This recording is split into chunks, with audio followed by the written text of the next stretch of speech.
Salut les amis, bienvenue dans cette nouvelle vidéo. Joyeux Noël et bonne année 2022 par anticipation.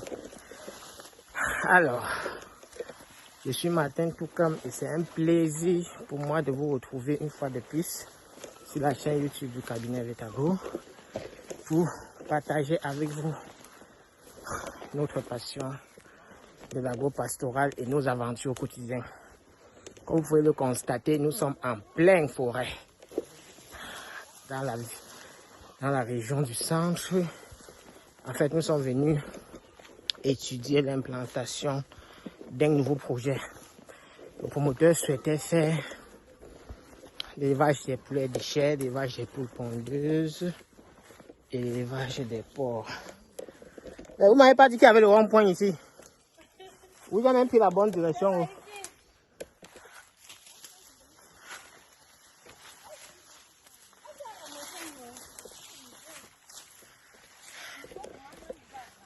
Donc, nous sommes venus regarder si le site était adapté. Et bon, comme d'habitude, nous avons eu quelques observations et nous souhaitons bien partager avec vous ce retour d'expérience qui vous permettra d'ailleurs d'améliorer vos projets.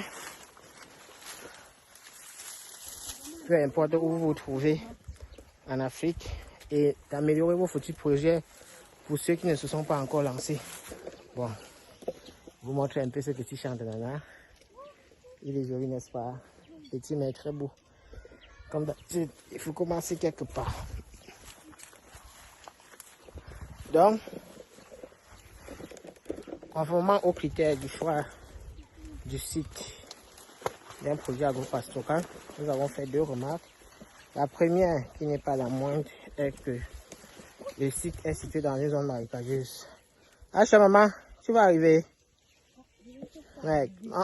Les avantages du short quand tu traverses le marécage, mais dans les inconvénients du short, quand tu es en train de traverser le champ d'ananas. Donc, comme je vous disais, le site est une zone marécageuse. Et c'est pas très conseillé, c'est même pas conseillé d'ailleurs, d'implanter votre projet d'élevage dans une zone marécageuse. Tout simplement parce que ça va favoriser deux choses. La première, c'est la prolifération des arthropodes vecteurs, comme des acariens, des moustiques. Donc, quand il parle des acariens, il parle par exemple des tiques et des moustiques, qui sont aussi les vecteurs de très nombreuses maladies, parmi lesquelles la peste porcine africaine pour les tiques de type Onychodorus. Maintenant, le second élément, c'est l'humidité. En fait, l'humidité, lui, favorise le développement de certains parasites, comme les coccidies pour la volaille, et surtout des bactéries coliformes. Donc, la plupart des bactéries qui attaquent les tubes digestifs. Maintenant, sur le plan pratique, ceci voudrait dire quoi? Ceci voudrait dire que si tu viens mettre ton bâtiment d'élevage de porc ou de volaille dans une zone marécageuse, tu vas te retrouver avec beaucoup de problèmes de diarrhée, beaucoup de problèmes digestifs. Tu vas te retrouver également avec beaucoup de problèmes de coccidie. Donc ça, c'était le premier élément. Et c'est la raison pour laquelle on vous dit de façon systématique d'éviter ces zones-là lorsque vous faites d'autres projets d'élevage.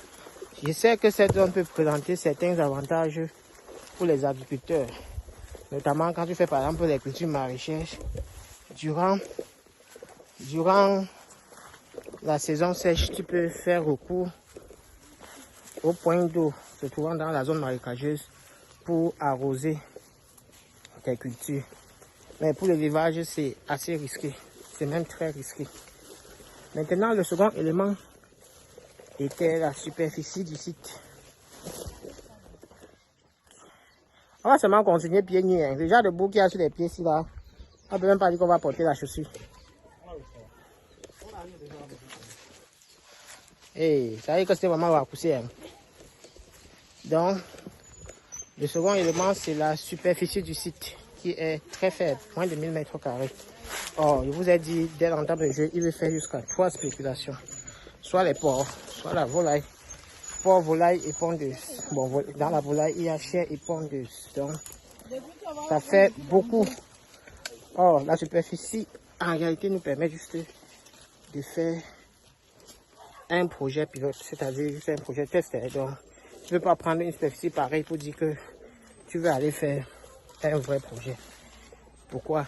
Parce que un projet se vaut être futuriste. Donc, quand on fait un projet, on doit prévoir les extensions dans l'avenir. Et prévoir ces extensions-là voudrait dire avoir plus de surface, plus de place disponible. Les amis, ça va? Ce qui n'est pas le cas ici. Donc, tu peux pas travailler par exemple sur 1000 mètres carrés. Tu peux faire quelques poulets dessus. Et quand tu auras besoin d'étendre, tu vas faire comment? Donc ça, c'est l'une des difficultés. Nous sommes déjà arrivés. Oui, on part à la maison. Non, ils vont... Ah. Donc ce qui fait que pour les 3 spéculations déjà c'est mort. C'est pas possible de faire toutes les 3 spéculations. Notre promoteur doit maintenant faire le choix. Soit il utilise ça comme un site pilote pour ses projets à venir, où il va faire 1 ou 2 spéculations. Ou bien il part chercher notre site un peu plus grand pour son projet. Bon. L'une des difficultés aussi qu'on a rencontrées, c'était l'accessibilité. En fait, vous voyez depuis là, on marchait dans les marécages. Pour arriver, c'était pas facile. Les motos nous ont abandonnés à un bon niveau. On a dû marcher pieds nus jusqu'à arriver sur le site, ce qui n'est pas très évident. Or, quand vous voulez implanter un projet, vous devez penser déjà sur comment vous allez faire pour entrer le matériel pour la construction. Et après, comment vous allez faire pour écouler la production. Donc, ce sont ces éléments-là que, après cette descente sur le terrain, nous allons maintenant échanger avec le promoteur et voir dans quel sens orienter le projet. Donc ça fait partie de l'une de nos missions dans notre exercice quotidien pour la valorisation du secteur agro-pastoral et surtout apporter notre pierre angulaire pour le développement de ce secteur-là. Donc n'hésitez pas. Si vous avez un projet dans ce sens-là, n'hésitez pas de nous contacter pour que nous puissions vous assister. C'est notre devoir et c'est avec beaucoup de plaisir, beaucoup de passion que nous venons faire cela. C'est dans ce sens-là que c'est dans cette philosophie, c'est dans cette logique, c'est dans cette optique-là que le cabinet Vetagro a vu le jour il y a de cela déjà plus de 5 ans. Et aujourd'hui, nous avons à travers cette chaîne la possibilité de partager avec vous notre passion et nos aventures, que vous pouvez bien évidemment tirer des leçons pour améliorer vos projets.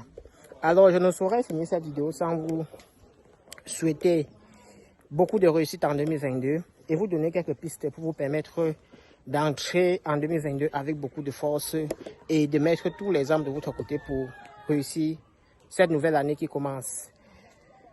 Pour ceux qui sont en Afrique, 2020 n'a pas été facile, 2021 n'a pas été tendre, 2022 ne sera pas tendre non plus. Donc, il s'agit d'une guerre. Nous sommes en guerre. Et nous devons affûter nos armes pour nous donner plus de chances que la victoire soit de notre côté à la fin de cette guerre-là. Et la guerre aujourd'hui, ce n'est pas juste une guerre classique comme nous connaissons, mais on a une guerre maintenant. Nous sommes sur plusieurs fronts. Le premier front reste sanitaire, que nous connaissons déjà avec le contexte. Pour ceux qui font du business et qui font dans l'import-export, vous allez voir que le coût des marchandises a augmenté, le coût du transport, surtout les frais maritimes, a presque triplé. Ce qui nous met aujourd'hui dans une situation très compliquée. J'ai échangé même dernièrement avec un très grand opérateur économique camerounais où il se plaignait qu'on ne trouve même plus les engrais sur le marché et il se demande comment nous allons faire pour survivre dans les années à venir. Ce sont les difficultés et c'est face à ces difficultés-là nous devons trouver des solutions. Et l'une des solutions, c'est valoriser l'agriculture biologique en utilisant les intrants qui sont à notre portée. Bon, donc pour 2022, je peux déjà vous dire que ça sera difficile. C'est seulement les lourds qui vont survivre. Les lâches, les aventuriers, ils vont abandonner le navire. Et j'espère que vous faites partie des lourds. Parce que ce que je vais vous dire, pour entrer en 2022, je te donne 4 conseils. Il faut t'asseoir, tu évalues 2021. Quels étaient tes objectifs en 2021? Quel est ton niveau de réalisation? Pourquoi tu n'as pas réalisé à 100%? À partir de là, tu vas prendre les résolutions pour 2022. Déjà, qu'est-ce que tu as mal fait en 2021 que tu pourras améliorer? Qu'est-ce que tu as bien fait que tu pourras continuer à faire pour rester performant été développé. Après, quelles sont tes priorités pour 2022? Moi, par exemple, je te dis, l'une des priorités du cabinet Vetago, dont je suis membre, c'est de résoudre de façon, on va pas dire définitive, mais de résoudre à 100% le problème de disponibilité des clients, des poussins d'un jour cher pour tous nos clients. Ça voudrait dire que tous ceux qui arriveront chez Vetago, Vetago doit être capable de les assurer une livraison continue des poussins sur toute l'année. Et sur ça, nous tablons entre livrer 150 000 à 250 000 poussins pour 2022.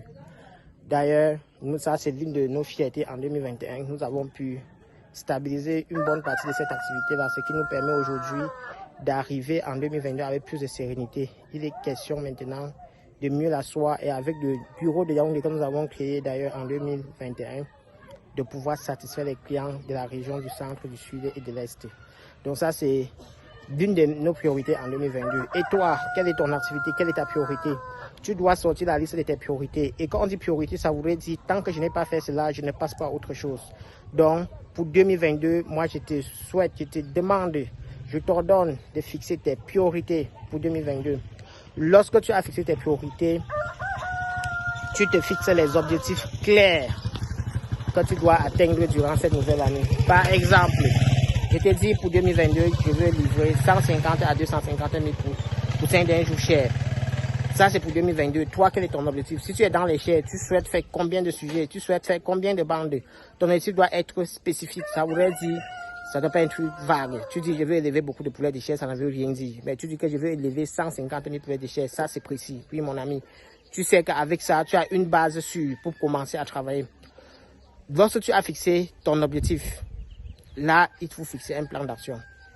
Moi, par exemple, mon plan d'action pour atteindre mes 150 à 250 000 poussins à livrer durant l'année, c'est d'avoir 5 fournisseurs. Et c'est d'avoir une base peut-être de 2000 clients ou de 200 clients, par exemple. Tu fixes ça, c'est de façon détaillée comment tu vas atteindre ton objectif. Et pour le faire, maintenant, je vais faire comment pour avoir mes 5 fournisseurs. Quelles sont les actions que je dois mener pour avoir ces 5 fournisseurs-là? Quelles sont les actions que je dois mener pour avoir les clients? Et les actions là doivent être précises dans le temps. C'est pas semaine, c'est pas jour, c'est pas mois. Ça doit être précis. Et avec ça, maintenant, là, tu te fixes le temps d'évaluation. Tu ne vas pas, par exemple, si je veux livrer 250 000 poussins, c'est pas en décembre 2022 que je vais vérifier si je suis en train d'atteindre ces objectifs-là. D'ailleurs, pour livrer les 250 000 poussins, combien est-ce que je dois livrer par mois? 25 000. Combien je dois livrer par semaine pour atteindre 25 000? Ça fait plus de 6 500.